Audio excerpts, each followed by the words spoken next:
FIFA ലോകകപ്പിൽ മുൻ ചാമ്പ്യന്മാരായ ബ്രസീൽ ക്വാർട്ടർ കാണാതെ പുറത്ത്. പ്രീ ക്വാർട്ടറിൽ 1-2 ഗോളിന് നോർവേയോട് തോറ്റു. ഇരട്ട ഗോൾ നേടിയ എർലിംഗ് ഹാലണ്ടാണ് നോർവേയുടെ വിജയശില്പി. ചരിത്രം ഒരിക്കൽ കൂടി ആവർത്തിച്ചു.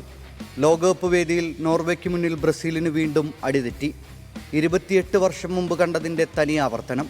1-2 ഗോളുകൾക്ക് തോറ്റു.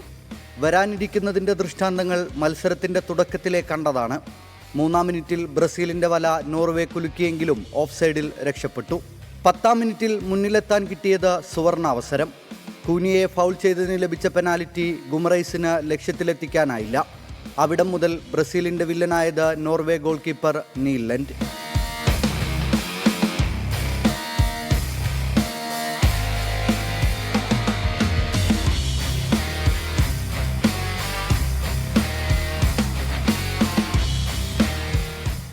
ഗോളിനായി ബ്രസീൽ നിരന്തര ആക്രമണങ്ങൾ നടത്തിയെങ്കിലും ഫലമുണ്ടായില്ല.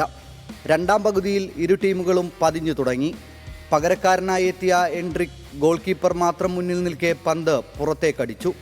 79-ാം മിനിറ്റിൽ അതുവരെ ബ്രസീലിയൻ പ്രതിരോധം വിടാതെ പിന്തുടർന്ന എർലിംഗ് ഹാലണ്ട് ആ പൂട്ട് പൊട്ടിച്ചു.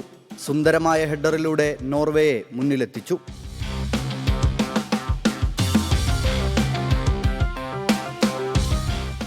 കളിയുടെ നിശ്ചിത സമയത്തിൻ്റെ അവസാനത്തിൽ പ്രതിരോധത്തിൻ്റെ പിഴവിലൂടെ ഹാലണ്ടിൻ്റെ 2-ാം പ്രഹരം, ബ്രസീലിൻ്റെ പതനം.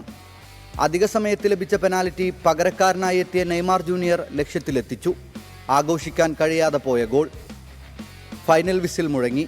ആദ്യമായി നോർവേ ക്വാർട്ടർ ഫൈനലിലേക്ക്. 1990 ശേഷം ആദ്യമായി അവസാന 8-ൽ പോലും എത്താതെ ബ്രസീലിന് മടക്കം. World cup desk 24.